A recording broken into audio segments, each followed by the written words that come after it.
Good morning, our dear viewers, and welcome yet again for another learning session. My name is Annette Nyonyintono, and I'm going to be moderating today's show. And today we'll be tackling a somehow hard topic. I say it's hard because a lot of people struggle to understand the system of taxes, and we are going to be speaking about tax justice.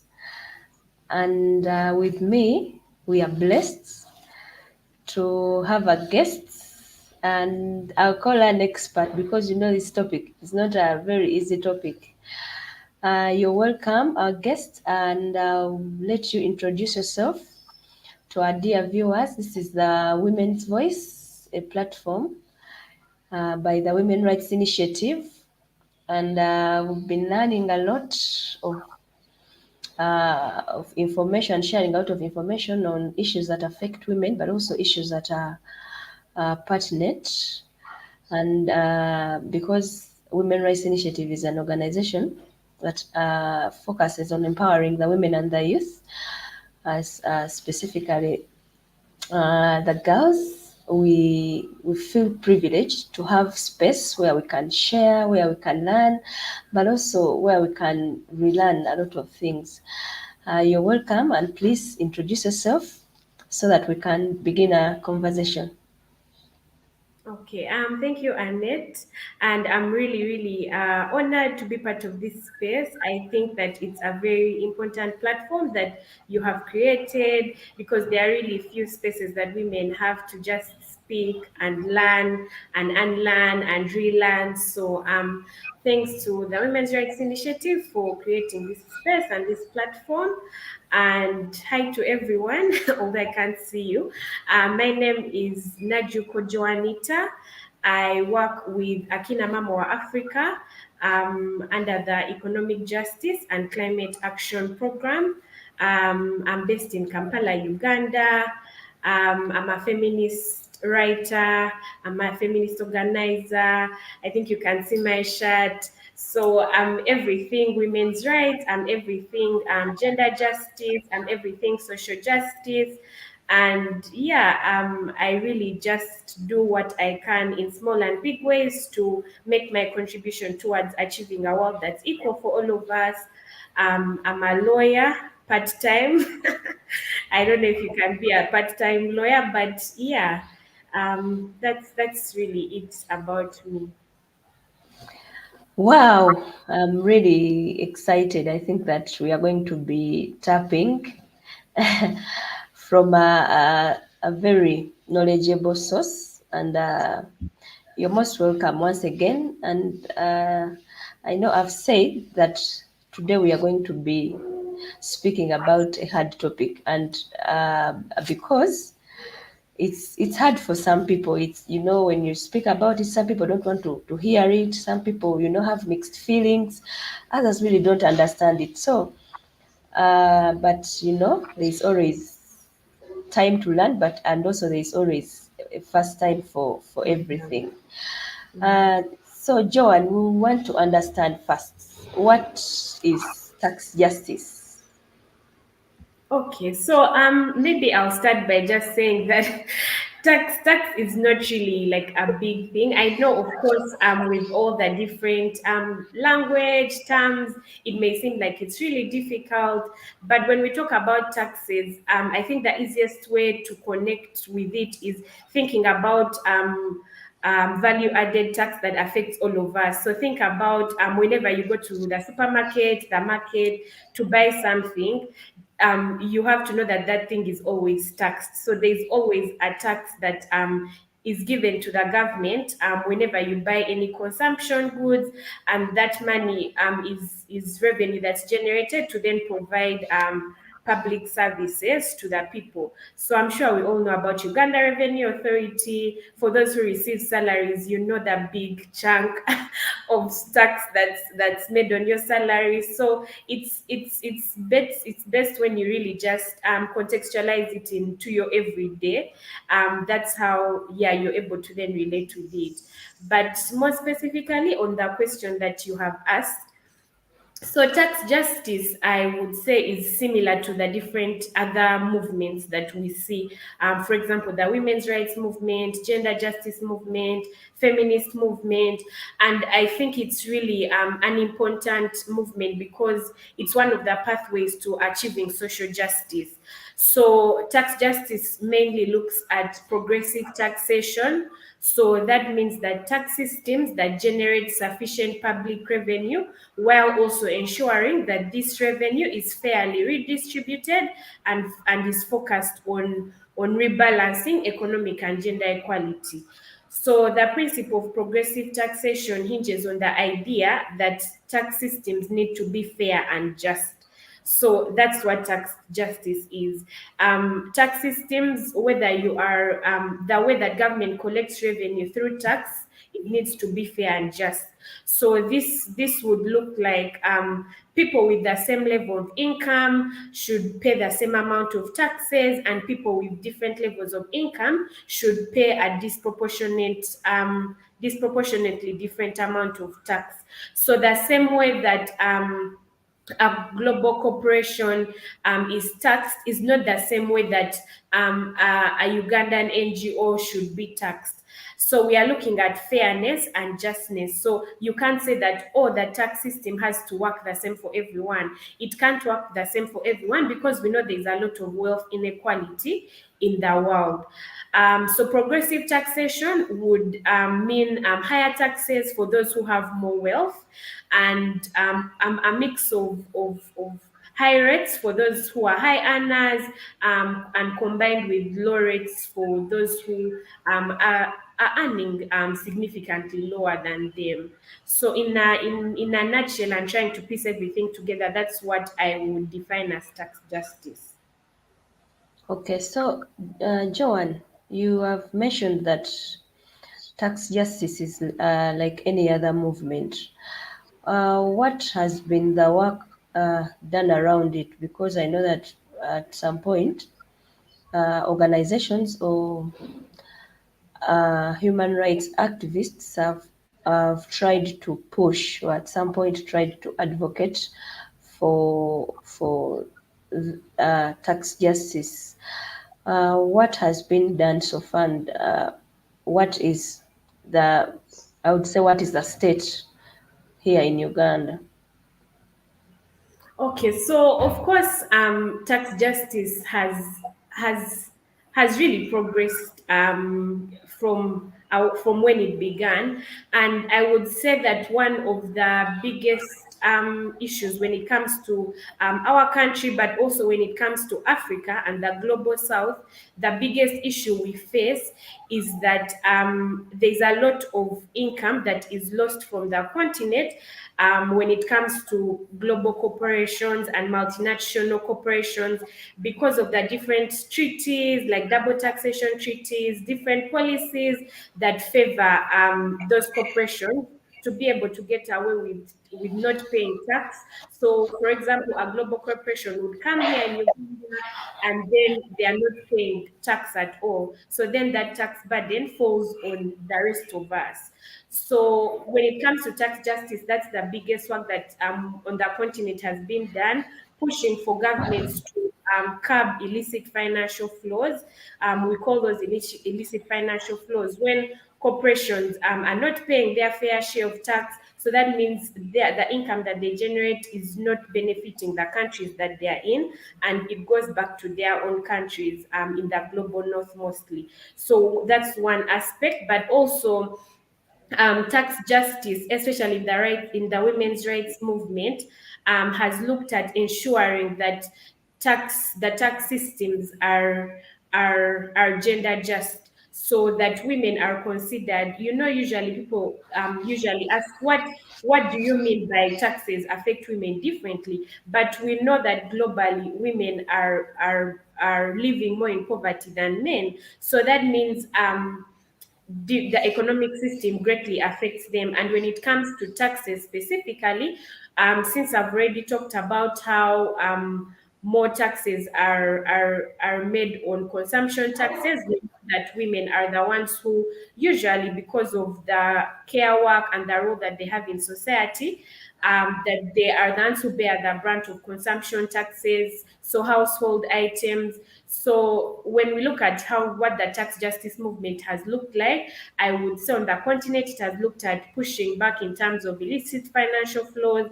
It has looked at ensuring that the tax systems are fair. It has looked at ensuring that things like wealth tax is introduced. So, for example, people who are wealthier, although this has is mainly in the global north, people who are wealthier are taxed more than those who are less wealthy. But also, it has also tax justice has been central in the women's rights movement for us to just ensure that taxes work for women as well. Yeah. Thank you so much, Joan. And from what you're saying, how, because now you've mentioned that taxes affect women. If it's not fair and just, of course, considering that women are more vulnerable than men, at some point they're affected. How, if tax justice is considered, how can women benefit from it? Because now I think that's where, speaking on behalf of the women, I think that is where our interest is. How can it benefit the women and the girls? Okay, so maybe I'll start by giving some bit of background to what I mean by taxes affect women more and women bear the brunt, because I know these are the things that we keep seeing, but people keep wondering what exactly does that mean. So, like I mentioned before, we know that women live more in poverty than men. We know that women are paid less. We know that they have less access and ownership and control of resources. We know that they obviously suffer from discrimination and all other inequalities that are systemic. And at the same time, women and girls, but especially the poor, bear the brunt when it comes to government spending cuts that are taking place like all over. So, for example, in Uganda, we've seen a growing trend in budget cuts to sectors, for example, like health, and the excuse that government always gives is that there is no money. Remember, government revenue is mainly got through domestic resource mobilization. In Africa, we mainly rely on domestic resource mobilization. So that means that if the government is saying, "Oh, there's no money," that means that the money that they've received from maybe taxes is not sufficient. But when we also analyze the different budgets of our countries, we see that distribution of most state resources goes into military spending, it goes into debt servicing, which and they don't prioritize social services like education, they don't prioritize services like health, public services, which obviously women and girls depend a lot on. We saw during COVID-19, government didn't have enough funds to even just offer social protection services to the people. Many people were starving. Many people didn't have where to sleep. So those are all the things that when we are talking about tax justice, those are all the things that I'd like us to think about. Yeah. And in most cases, like I've mentioned before, these spending cuts could be avoided. So, for example, our governments could take stronger measures when it comes to tackling tax abuse by corporations and the wealthy people in society. But that's not what is currently happening. Instead, what we see is budget cuts, broadening of the tax base, and barely any resources allocated to public services. So then, marginalized people who rely on those services are not able to access those. We all know the stories that happen in Mulago. You go to get services, we know people sleep on the verandas. So those are all the things that we need to be looking at. So sorry, I'm trying to get back my train of thought. So when we talk about women bearing a disproportionate share of the tax burden, we mean that, like I've mentioned before, when governments are not able to raise enough revenue, they then go into regressive tax policies. So that means increasing value added tax and consumption taxes. So, for example, things like social media tax, for example, things like that internet tax, increasing prices on fuel, increasing prices on generally the everyday goods that we use. And obviously, because of the gender dynamics and because of the social inequalities, we know that women bear this brand because most of their income goes into food and basic goods that are used for the household, right? So combined with the gendered impacts of government spending, we know that the tax system really affects women. But if we go into how the tax justice would benefit women, given that background that I've just shared, if we are able to curb illicit financial flows and then that revenue remains in our different countries, if we are able to increase domestic resource mobilization and have fair and just taxation system, that means that there'll be enough income and revenue for social services, there'll be enough revenue for public services. So we'll be able to see things like domestic violence shelters being afforded for women, because we know that government doesn't offer such services. We'll be able to have disaster preparedness and response. We know that the climate crisis is now one of the greatest dangers to our generation.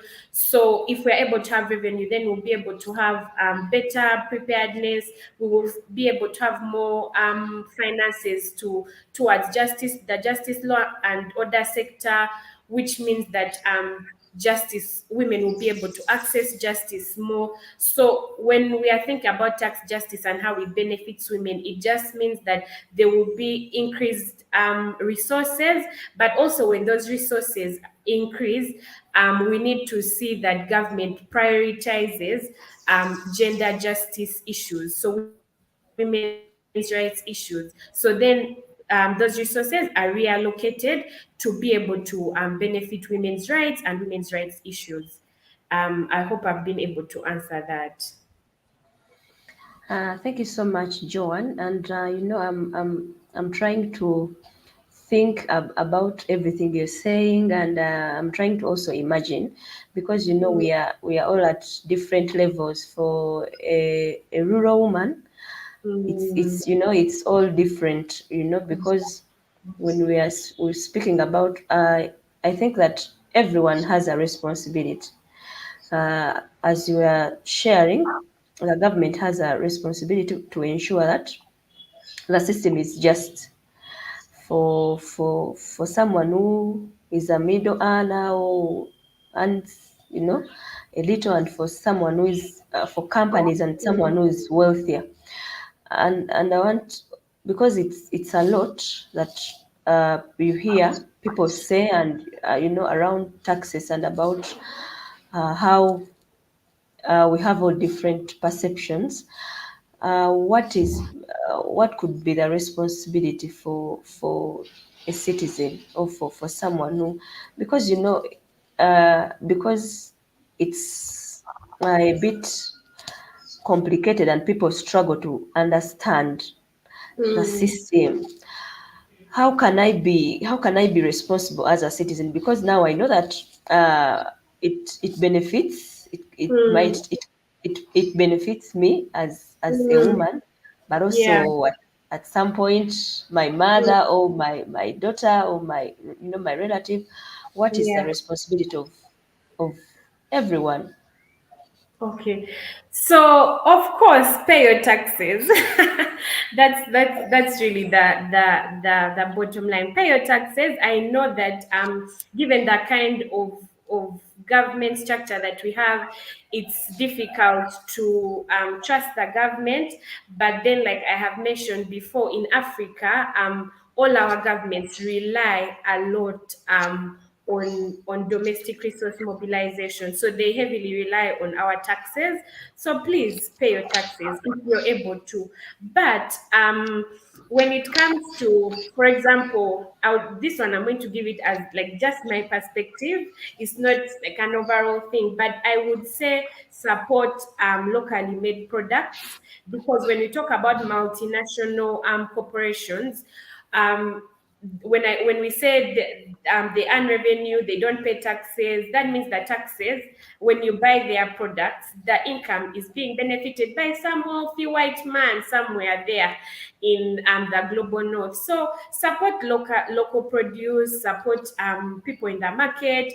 If you're able to, do not bargain a lot with the women in the market. Pay them their fair share.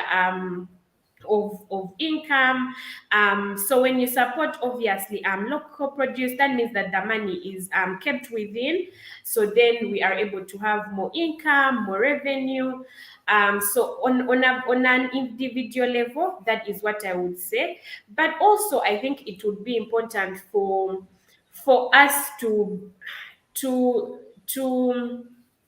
to not think that this is something that, oh, let's leave it to these human rights people to deal with. You have to hold your duty bearers and leaders accountable. If you know that a certain percentage of money is going, for example, to your local district level like chairperson, you need to hold them accountable. How are they spending this money? How did this money reach the beneficiaries? Has this money? So it's all those things. We need to continue holding government. We need to hold duty bearers. Our MPs come and promise us all these things. We need to ask them, where is this money coming from? Because they may just be giving you back your the taxes that you paid. So you need to ask them, you promised us that infrastructure will develop here. What is happening? Me, I'm paying my taxes. So those are the questions that we need to ask ourselves. And I know you asked about the individual level, but maybe I'll just take the opportunity to also talk about, for example, civil society and us who work in like non-governmental organizations. I think it's important, and really what Women's Rights Initiative has done is really important, because you realize that most of the work, if we are saying, for example, education, us will only talk about education. If we are doing about health, we will only talk about health, and yet we know that economic justice issues, tax justice issues are what is needed to finance all these things that we want. So if you're talking about better education, if you're talking about more health services, you know that it stems from government revenue, which will then finance these different things that we are advocating for. So it's important that we also prioritize these issues and see the intersection and see how they are all connected, and not just think, oh, these are for finance people, tax justice is for finance people. But get yourself interested. What exactly does this mean when we talk about tax justice, and where is this money that I'm demanding from government going to come from, so that then you're able to have to be more effective in all your advocacy efforts. Yeah. Thank you so much, Joan. And you mentioned that making sure that those corporate companies and investors making sure that they pay what they're supposed to pay, or they don't get away with with Mm, a lot of money in terms of tax that they're supposed to pay.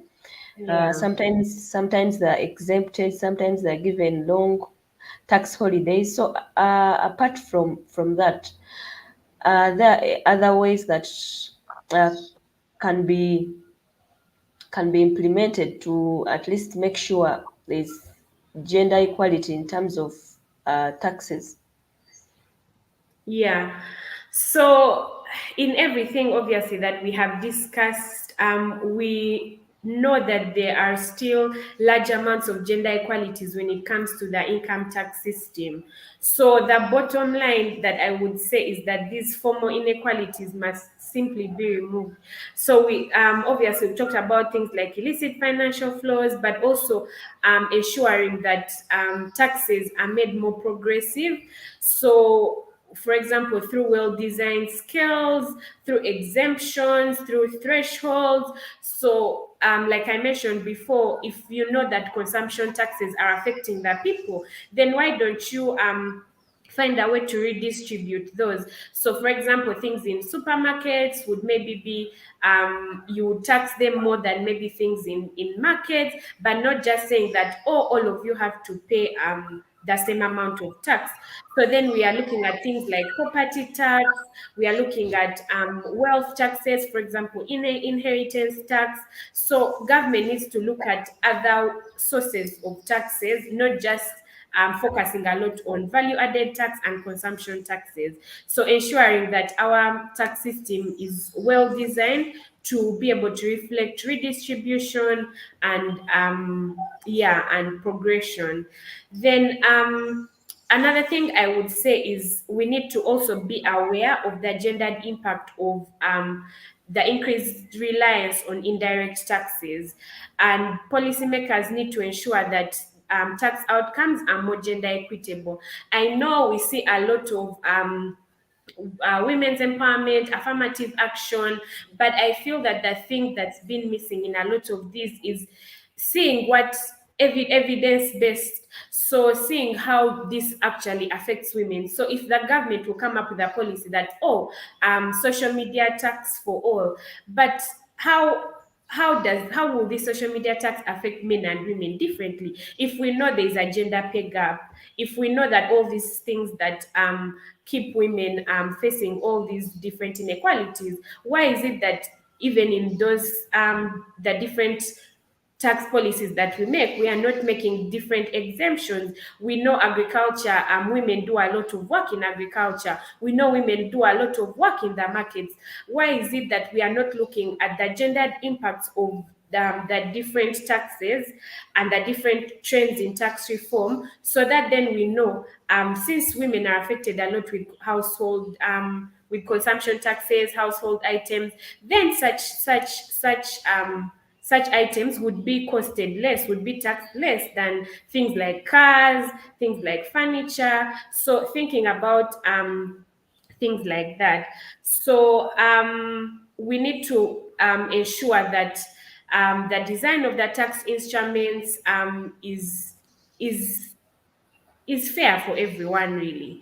Then we all government also needs to prioritize women's rights and gender justice. Like I mentioned before, we've seen a lot of cuts to things like health, the health sector, which we know that women rely a lot on. We know maternal health, sexual and reproductive rights really affect women. So prioritization of women's rights and gender justice is key, and this can be done through increasing resource allocations in budgets that will finance women's rights, but also ensuring that that money is not mismanaged and it actually goes to infrastructure development and things that will benefit the women.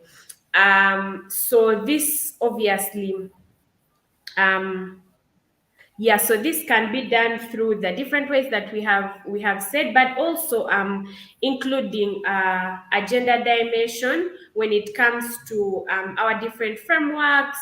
I believe it's a key to finding effective solution to systemic problems. And we've seen that this is clearly absent when it comes to government frameworks, government approaches. Yeah, and like I mentioned as well, for all of us, understanding the connection between gender justice issues and macroeconomic and political discourse. we know that, for example, financing for gender justice, it really depends on political will. We know that even before a bill is presented to Parliament, the person presenting it has to be able to have a budget for it. So understanding how macroeconomics, fiscal policy affect women's rights, affect gender justice issues is really important. And here, of course, I'll bring in the aspect of having an intersectional lens, having an intersectional frame of analysis. So, seeing that we are all not working in isolation, we are all working towards social justice. So, whether you're in health rights, whether you're in education, whether you're in tax, we know that we are all working towards social justice. So, how do we interlink? How do we interconnect all these different issues that we are working on? And having an intersectional frame of analysis means that the resolutions to all our problems are coming from all of us. So, it's coming really from a unified position, and obviously, we know what unity and movements are able to achieve. Yeah. Thank you so much, Joan. I feel that it's been a lot, but worth, because I know that with issues of taxes and money, it's always a lot to digest. But thank you so much for sharing with us, and I believe that there must be a lot of education and awareness, because many people still need information and more information. Sometimes we need to be reminded, like for issues of paying taxes, like we know, but sometimes we need to be reminded, and also uh, so that we understand the importance of everyone doing their responsibility, so that we can all have an environment that is welcoming, and also that is enabling for everyone to thrive.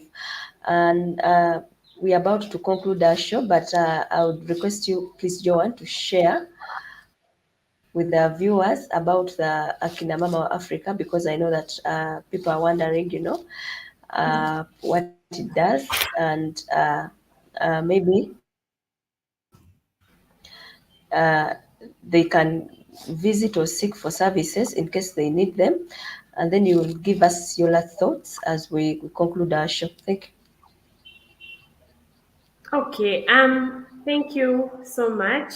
So, Akina Mama Africa is a feminist Pan-African leadership development organization. So, we are very key on the feminist. We do obviously a lot of women's rights, but our approach to work goes beyond just women's rights, and we look at all marginalized groups. And we know that there are systemic and structural issues and systems of oppression that keep the world as unequal as it is. So our approach is really a feminist approach and a Pan-African approach, because we know that with the history of colonialism, we know that the global south has benefited a lot of wealth and has taken a lot of from us in Africa. So we are very Pan-African, and we know that the different wealth inequalities still exist between the global north and the global south. And so we are really just working to ensure that the world it works for African women and everyone else. We are based in Kampala, Uganda, although we do a lot of work in different other countries. Currently, we do work in Ethiopia, we do work in Kenya, we do work in Zambia, in Tunisia, in Sudan, in Rwanda, generally so many countries. And our vision, we envision a dignified and equitable feminist society for African women, girls, and gender expansive persons. So maybe I'll talk about our thematic areas as well. We do work in women's political leadership. So we know that it's women's leadership is key to achieving sustainable development. So we really advocate for women's effective leadership. We also do work in sexual reproductive health and rights. We know that women are most affected by these issues. Then we also do work in economic justice and climate justice, in which program I specifically work. And here we are looking at really looking at the linkage between the climate crisis, economic justice, and gender justice. And our approach is that the current global economic framework is what's keeping all of us in this constant loop of inequality, but also it's what has caused the climate crisis. So we know corporations, uh, how they are able to exploit resources, exploit the land, exploit labor from people. That's what has caused the climate crisis. So that's how we approach climate justice as well. Um, yeah. So yeah, that's the work we do, and mainly we do advocacy. We do feminist advocacy, we do feminist research and documentation, so highlighting the lived experiences of women to be able to generate relevant solutions for them. We also do leadership development. So our flagship program is called the African Women's Leadership Institute, the AULI. I don't know, some of the viewers may have been part of it or may have heard of it. So that's our flagship program, where we know that leadership building is key for women to be able to influence decision making, for a progressive and sustainable development. Yeah. I'm not sure if I should say my last words now as Yes, well. please. Yes, Okay. please. Okay. So um I think what I would like to end by saying is that the current economic crisis, seeing how there's a lot of repression happening, the climate crisis, the health crisis, which was the COVID-19 pandemic, are all giving us an opportunity right now for deep-seated change. I know we've not talked about a lot of structural and systemic issues that cause a lot of inequality and oppression in the world, but I think that it's important for us to look at alternatives right now. We cannot return to the status quo or how things were. I know people like, oh, we need to build back how we were before COVID, but even what was there before COVID was not a really good time for everyone. So we cannot return to the status quo, and therefore this is the time to push for new ideas and radical ideas. It's not the time for not being able to push back on different things. It's also now that is a good time to fundamentally shift the narrative in mainstream thinking when it comes to advancing women's rights. There are not enough loans that you will give women that will remove them from systemic poverty. So we need to be rethinking radical and new ideas that drill down to the economic roots of human rights failures, and that have caused harm to women and girls. Um, and yeah, I think that we need to be able to come up with sustainable solutions, and everyone has a part that they can play in all this, in wherever aspects that they are. So everyone needs to be, I guess, doing their bit to ensure that we are able to build back better post all these different crises. Yeah. Thank you so much, Joanne, for committing time to share with us on this platform. And I think that we'll have you again, maybe to share about the feminism concept. I know that a lot of people would want to understand, or a lot of people have uh, some information or little information about it, but we can't continue. Thank you so much, viewers, for always following. And you can, if you've missed this show, you can go to our Facebook page and YouTube channel, and follow and also share for others to also learn. Until next time, bye bye.